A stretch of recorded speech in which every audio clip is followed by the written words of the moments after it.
उत्तर प्रदेश के deputy CM Keshav Prasad Maurya जो बिहार चुनाव देखने के लिए सह संगठन प्रभारी बनाए गए थे। केशव जी, बिहार में भारतीय जनता पार्टी की जो 2010 में जीत थी उससे बड़ी जीत होती अब तक नजर आ रही थी। जो 92 सीटें थी, अब 94-95 पे आप लोग आगे चल रहे हैं। किस तरीके से जीत को आप देखते हैं और क्या को हम लोग एनडीए के रूप में लड़े हैं और एनडीए के रूप में हम 2010 का जो रिजल्ट है लगभग उसको दोहराने की स्थिति में दिखाई दे रहा है और इसके लिए बिहार की जनता के प्रति बहुत कृतज्ञ भाव से आभार प्रकट करते हैं और माननीय प्रधानमंत्री श्री नरेंद्र मोदी जी के प्रति जो बिहार की जनता ने भरोसा जताया, विश्वास जिताया, जिसके कारण यह ऐतिहासिक विजय मिली। और जिन मुख्यमंत्री श्री नीतीश कुमार जी के सुशासन, थोड़े में ज्यादा स्वाद ये तो है इसकी खास बात। वाओ मामा, क्या स्वाद है। अरे मेरे राजा,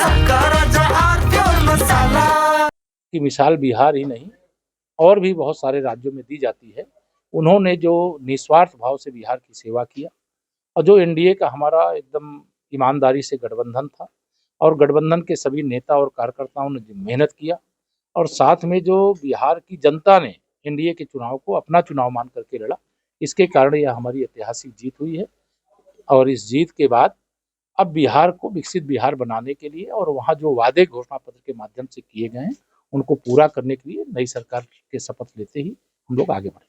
2017 में ऐसे उत्तर प्रदेश में भारतीय जनता पार्टी ने 300 से ज्यादा सीटें जीती थी और समाजवादी पार्टी की बहुत बुरी हार हुई। वही हाल बिहार में है, आप 200 से ज्यादा सीटों की जीतने की तरफ बढ़ रहे हैं।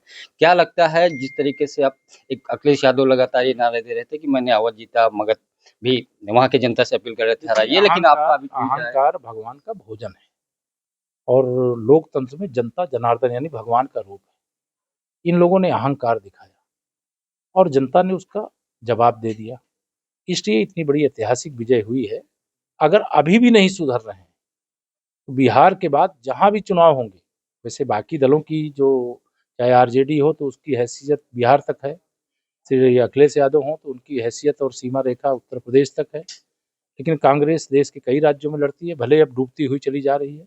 अगर ये अपने अहंकार को, झूठे आरोप लगाने को, माननीय प्रधानमंत्री जी जैसे राष्ट्र के सेवा के लिए, समाज की सेवा के लिए अपना सर्वस्व समर्पित करने वाले के लिए, उनकी बुजुर्ग माता जी के लिए आप शब्दों का प्रयोग करके, गाली गलौज करके अगर वह सोचते हैं कि उनको कभी सफलता मिल जाएगी, तो अभी तो 4 सीटें भी कांग्रेस नहीं जीत रही है बिहार में, लेकिन आने वाले समय में ये लोकसभा में भी इनके 4 सांसद बचे तो बड़ा आश्चर्य नहीं। एक बड़ा सवाल विपक्ष में, आखिरी सवाल है, चूंकि आयोग को लेकर के समाजवादी पार्टी ने ट्वीट किया, अखिलेश यादव ने एसआईआर को लेकर के, कांग्रेस के नेताओं ने कहा कि ये चुनाव आयोग की जीत है। तेजस्वी यादव की पार्टी कल से ही कह रही थी अगर काउंटिंग निष्पक्ष हुआ तो हम लोग जीतेंगे, अब उनका भी यही आरोप है।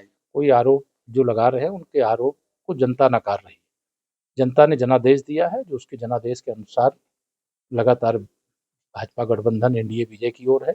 अब इनके इन आरोपों पे मैंने कहा इनका माखौल उड़ाया जाएगा।